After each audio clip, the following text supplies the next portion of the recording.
All right, so we're talking about physical value. Yesterday's assignment. Very surprising things that hopefully you will enlighten me on as your generation is pleasantly surprising. So let's take a quick look.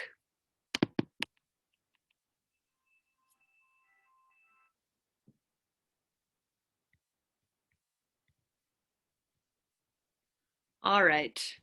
Can anyone give me a verbal, I can see us some circles? Yes. I can see the circles.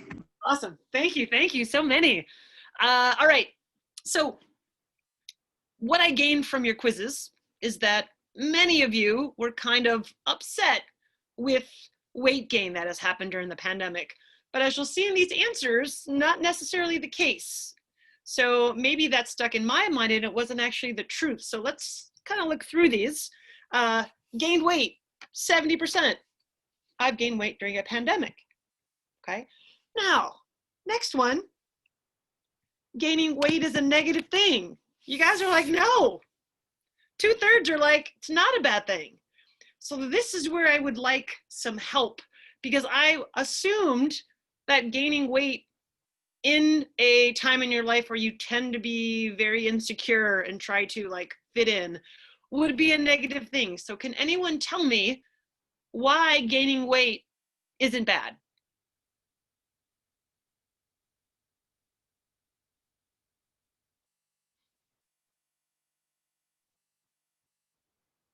Any hunches?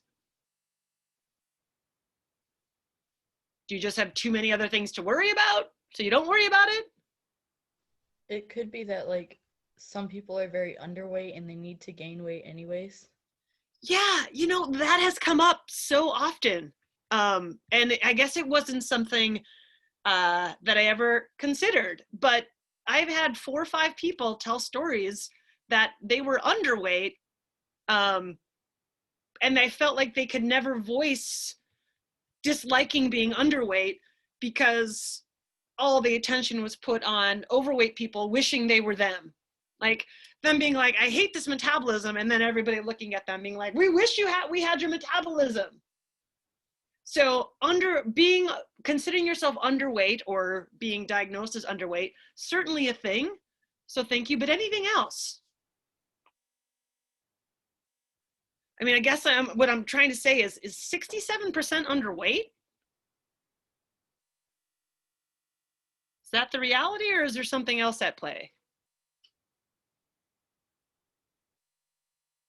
Because this was shocking to me.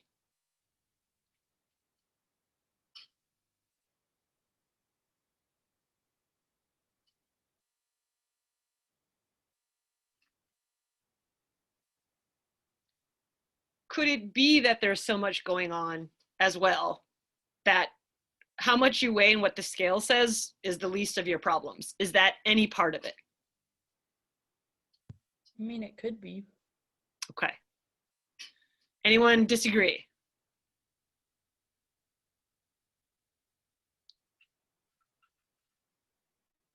Okay, we'll move on. Thank you for I got the conversation. Oh, okay, go ahead. Thank you. Yeah, I think this might sound like a kind of a baddish comment, but I think it's becoming more acceptable to have more weight, if that makes sense. I'm trying to choose my words delicately and lightly. So. No, I appreciate that again, and it's so interesting because like we stunt what we want to say because we don't want to hurt anyone's feelings, but these are self-reported scores. So Mr. Christensen, you're saying that because of the pandemic, like people gaining weight and or being lazier is a natural part of survival, or just this prolonged chaotic situation, or both? I think just in general, it's becoming more of a accepted thing to be, bigger. I mean, you do see a lot of modeling agencies taking on, the plus size models. You do see, I mean, it is totally becoming more of an accepted thing to have more weight. Okay, and this is regardless of pandemic, just in general, representation yeah. and what is beautiful is expanding. Correct. Okay, all right, thank you for that. That has not come up, and I appreciate that. Now, and these next 3 are really telling because as I ask deeper questions, you'll see that the self-perception is skewed. Starts off saying it's negative, 2/3 say no. Now somehow, when we get to I'm mad at myself for gaining weight, somehow we lose 6%. So 6% go into yes, I am mad at myself. And then the next one, now we go from 6%, now we jump up about 20%, saying most of my self-worth is wrapped up in the way my body looks and what I'm able to do with it. So that, you guys are saying, majority, is a true statement.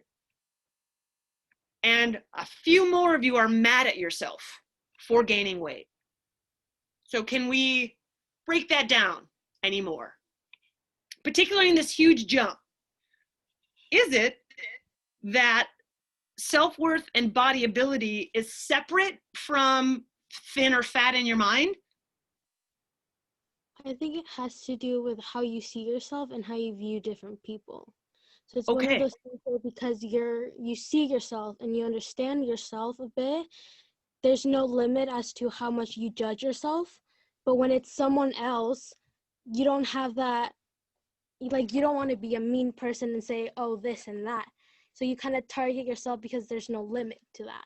If that makes sense. Okay, awesome. So this kind of goes into the idea that we judge ourselves harder than others. This goes into our making observations and how we skew things. We're kind of twisted and biased against ourselves. Like we're harder on ourselves than other people. Yeah. Awesome. Thank you for that. Anybody else want to chime in? That was a big jump, and I never put it together. You know, in my mind, in my mind, the way my body looks is a factor of leanness, and what I'm able to do with it is a form of fitness. But what I'm finding as I listen to you guys, it's more kind of about your style and your appearance. And these are kind of separate things. Like I talk with my other class about when I was a kid growing up, having brand name clothes was a big deal. Like I remember, you know, asking my mom to buy me a $60 sweatshirt. In the 90s, that's like $100+ something today. And then talking to you guys and being like, wearing name brands is kind of like lame. I was like, oh. So basically in this young generation, like if you can rock Walmart clothes and like make that work, like that's applauded. Whereas when I grew up, rocking Walmart clothes would be like, you would be ashamed. So it's a really interesting kind of what can I do with what I'm given instead of going for top dollar brand name things. So it's really interesting. Anyone want to chime in on that? Like fashion or clothing, wearing pajamas all day, that's cool.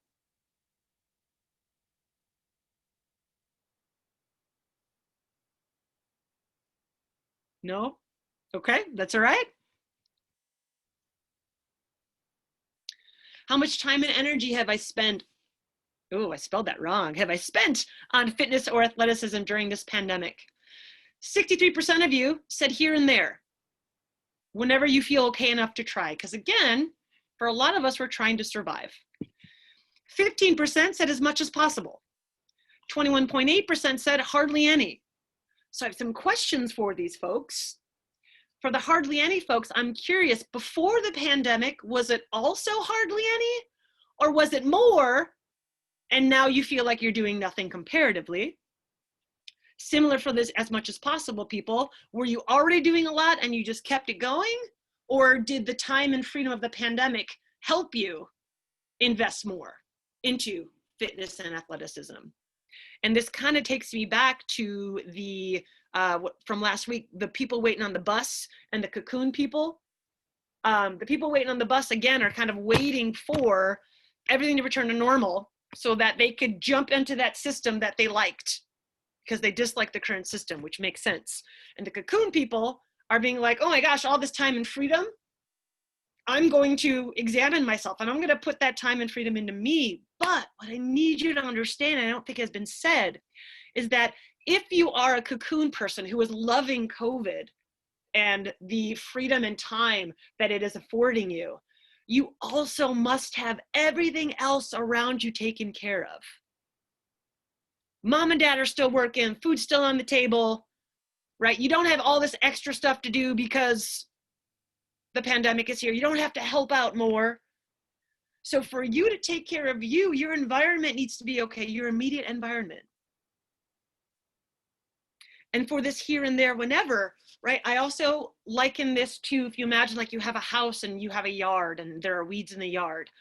Like you could be someone that waits all summer and all fall to pull the weeds, right? So you ignore. And then it's kind of like time to get things ready for winter. And you're like, oh gosh. And then you do a ton of work to clean things up. But you only really do it once or one hard thicket. Versus someone who every week goes out and pulls the weeds. And so they never really need to do that much work. And the yard tends to look the same the whole time. Right? So the discrepancy between those types of maintenance, forget about it until it's really bad and then switch, or keep an eye on it and adjust to little changes. Specifically talked about the word being lazy, knowing how that's kind of a trigger word for a lot of folks. 77.4% said it is natural and a part of survival in stressful times. However, there's still 22 that is like, it is the worst you can possibly be. Think of the cultural and the family implications there. To be lazy is the worst thing you can possibly be. Your mind is in control. If you want to work, you work. If you want to lose weight, you lose weight. Why are you being so lazy? Just do it already. These are the folks that I've had comments of, like these sissies who are sad and anxious. Like those words come out, and I have to say that they probably have this mindset. You're in control over everything versus you can accept. Do you remember objective versus subjective from last talk about observations? Can anyone tell me what objective data means without me saying? Objective. Like the simple facts, like reps, times when you're doing like a workout or something like that. Correct. Thank you so much. Measurable numbers that are irrefutable. Right? I did 10. I could show you I did 10. You could count 10. We all saw 10. That is objective. Now, when I look at whenever I want to test my subjective, like, am I right? Like, am I skewed? Am I off base? I tend to look at nature and I tend to look at animals. And this response to kind of being lazy, I think of my cat. And so my cat is 6 years old. And she will lie around like 93% of the day on couches, outside, and bushes, just lay around. But when she wants to jump a fence 10 times her height, she can just do it. She's not training for it. She's not like keeping fit to make it done. She could lay all day and still do what she needs to do. And because the cat only thinks about survival. Where's food? There's a bird, I want to chase it. Or I need to get out of here, I need to jump this fence. Right? So instead of this productive all the time, which is anxiety inducing, why am I not doing enough with my life? What's the bare minimum I need to do? And how do I uptick from there? Because in stressful times, our anxiety and stuff, everything lowers. We want to get to our baseline so we could survive. So give yourself some grace in, again, this period of upheaval. And don't be so harsh on that term lazy and what it means. Because again, animals take it easy and they do what they need to do. I'm in better shape now than I was before the pandemic. 37.6% says false. And again, my gut is that most of these folks were sports people. They relied on people, they relied on coaches and space, getting better, and teammates, and games, and bus rides, and all that stuff that they, too, helped them be in shape. And without it, it's like, what's the point? What's the point of even going out and practicing a skill if we're not going to have a season? If I'm not going to see my friends? 19.5%, again, the cocoon people, using all this time and energy to work on themselves. And again, they also have to have everything taken care of. They don't have to do more because the world's in upheaval. They just have more freedom. 42.9%, biggest chunk. I was better for a time, but now I am the same or worse as before. When we think about maintenance, my guess is life knocked these people up, right? Hit them hard and they didn't really know how to adjust to it. But my guess is more, there are these type of folks. I'm just gonna wait till things get really crappy and then I'm gonna put the time in. Versus these folks. Can I keep it steady? Can I be sensitive? Can I adjust? Can I do what I have to do right now so that I don't get to that depth?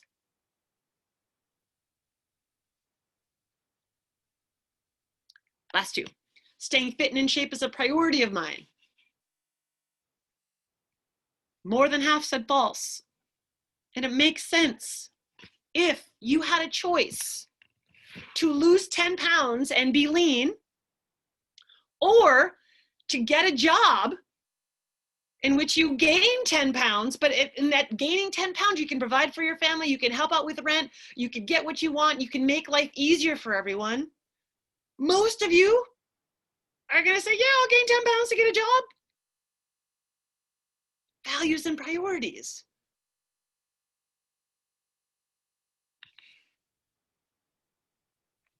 Fitness in the past. Look at this, almost a third split. Mostly been from sports. We're laying that to the top. Been something I do on my own. Always something I struggled with. Okay. Now again, if you do it on your own, the pandemic may be good, the pandemic may not be good. Because the situation surrounding your life may be more stressful and there may be more pressure on you to do other things and not look at yourself. To improve my fitness ability, I need, and this is how I know again, time. 20% of you, this tells me, even though you're not going to school and you're not there for all that time, you are being asked to do a lot more stuff. I can hear it in my head. Well, I have to go to work, so you got to do all this stuff. You're just sitting home all day. You're only on the computer for 20. I could hear it. I could see it. Expectations of you, because you're not going to school, jump up. Whereas if you actually were in school, those expectations drop. Some say instructions on what to do, but only 12%. And the last thing I want to chat about here is this huge motivation. And this is my theory as I start talking with kids. Motivation isn't what you think it is. And let me give you an example. Can anyone tell me whether they were motivated to be active in PE? Just a yes or a no. No. I heard a no. Okay, so Paige, can you tell me why no? Why was it, you're like, this is stupid? Because I feel like if you're not like mentally there, you're not going to be physically there either. Okay, so you and your PE class have been in a place where you aren't mentally there, so you just kind of zombie like went through the motions to just not get yelled at, correct? Yeah. Perfect. Thank you so much. Anybody who was like, you know what, actually, I dug PE. I liked, like, I was really motivated to do stuff and do well there. Can anybody answer that? Can anyone say yes to that?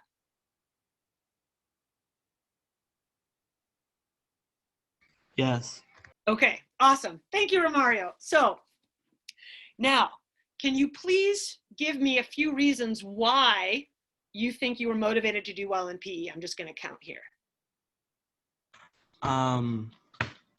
Well, I can hang out with my friends, first of all. Okay. It was fun. Like, Okay. I like to play sports and stuff like that there. Mhm. What's it called?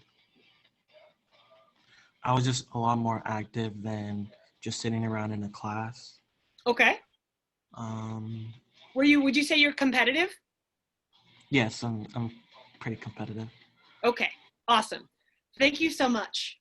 Now, if I take these 5 things that he just said and I zoom out of it, the bridging piece is that it was social. You had, it's always number one, friends. I had friends to play with. I had friends to compete against. I had opponents. I had a goal. I had a game. I had a ball. I had a coach or teacher that is giving me a grade, who we all want to do well, that we want that person to be like, good job. So when we think of motivation as it's this brain over body, I think what we're missing is that what really motivates us is the social piece, is others. And because we have been stripped from others, that is why we are, for the most part, lacking motivation to do things, to get up and move, etc. Last question, anybody? Am I on to something or am I way off base? I feel like you're onto something. Okay, thank you. Thank you for that. And this is gonna be my experiment moving forward, and I'm gonna need your help because I am not a socially inclined person. COVID, honestly, I've gotten so much done during COVID, and I'm able, so socially, I'm just like, people, who cares, right? Because the way I live my life is very introverted. So I'm gonna need your help to help me guide you, help me set things up that you actually are into, and to teach me how to be socially driven. But in the next week, my experiment is to give you more kind of social interplay and social connection. Maybe use time in small groups, maybe have you do a little challenge. And I don't know, I mean, I don't know how many of you, if I put you in a room of 4 and I would like, hey, try this challenge out. I don't know if 3 of the 4 or 4 of the 4 are gonna be behind a black screen being like, look at these fools. Like, I don't know. But your assignment coming up will give me some feedback as to, is that something you're into? Even though you're in your room, and even though you might be looking at a black screen, will it be more engaging because you're in a small virtual room with other people? So this is going to be the experiment. It's going to really base off your data, not on today's assignment, which is energy and action, but the one I'm going to post right after, which is basically others and doing. So your responses there are going to help guide me, and hopefully our conversation will help. We'll see what this social piece, how our motivation and mood goes when we actually get to interact with others and not just listen to me speak for a while. So that's going to be my promise and pledge, is to try to make things more social, you and your peers, and see where it goes and see where it takes us.